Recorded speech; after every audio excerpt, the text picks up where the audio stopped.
Hello guys, मैं लोकेश परिहार आप सभी का अपने चैनल परिहार मैथ्स प्लस जीके क्लासेस में स्वागत करता हूं। आशा करता हूं आप सभी लोग अच्छे होंगे। आज हम कक्षा 10वीं का एक बहुत ही इम्पोर्टेंट क्वेश्चन को हल करेंगे। क्या एक ऐसी आम की बगिया बनाना संभव है जिसकी लंबाई चौड़ाई के 2 गुने हो और उसका क्षेत्रफल 800 मीटर स्क्वायर हो? यदि है तो उसकी लंबाई और चौड़ाई ज्ञात कीजिए। तो इसका सॉल्यूशन हम लोग करेंगे। सबसे पहले हम लोग लिखेंगे हल। उसके बाद जैसा कि प्रश्न को एक बार फिर से पढ़ेंगे। क्या एक ऐसी आम की बगिया बनाना संभव है जिसकी लंबाई चौड़ाई से 2 गुनी है? हमें लंबाई चौड़ाई से 2 गुना दे रखा है, इसलिए हम चौड़ाई को यहाँ पे x मानेंगे। तो जैसे कि आप लोग देख सकते हैं, हमने लिखा हुआ है आयताकार आम की बगिया की चौड़ाई x मीटर मानी। प्रश्न अनुसार आप लोग देख सकते हैं, प्रश्न में जैसा दिया हुआ है कि लंबाई चौड़ाई से 2 गुनी है। तो यदि चौड़ाई हम लोग ने x माना है तो जो लंबाई होगी वह चौड़ाई की 2 गुना होगी। यदि चौड़ाई x है तो लंबाई यहाँ पर 2x हो जाएगी।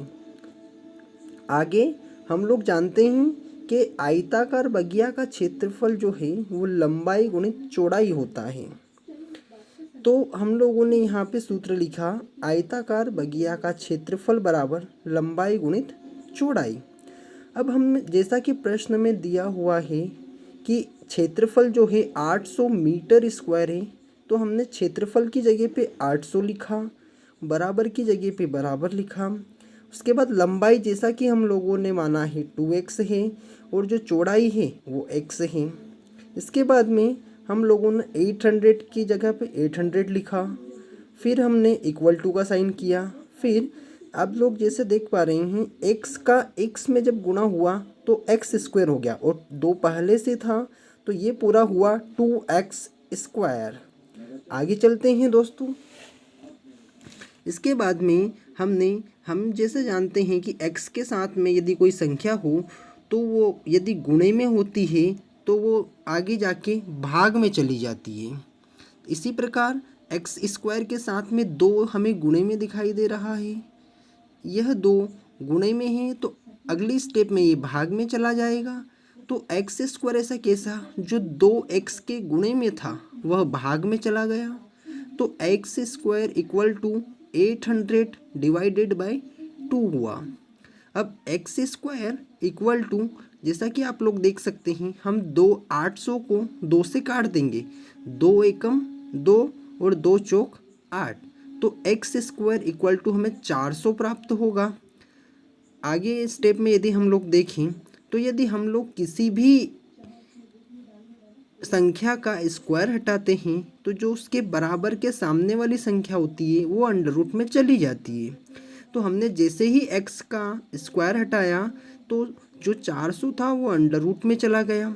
अगली स्टेप में देखें आप लोग, x equal to under root में हम 400 को 20 गुणा 20 लिख सकते हैं। अब जैसे ही हमने 400 को 20 गुणा 20 लिखा, हम लोग यह जानते हैं कि यदि अंडर रूट में कोई भी चीज़ 2 बार होती है तो वह एक बार बाहर आ जाती है और अंडर रूट हट जाता है। तो इस प्रकार हमें x बराबर 20 मीटर प्राप्त हुआ। अब x को हमने जैसा कि हम देखा है कि x को हमने बगिया की जो चौड़ाई थी उसे हमने x माना था, तो उस चौड़ाई x का जो मान आया है वो आया है 20, इसलिए बगिया की चौड़ाई हो जाएगी 20 मीटर। इसी प्रकार आयताकार बगिया की लंबाई हमने 2x माना था, तो यह हो जाएगी आपकी 2 इंटू x की जगह यदि हम लोग 20 रखते हैं तो यह होगा 40 मीटर। That's it, thank you.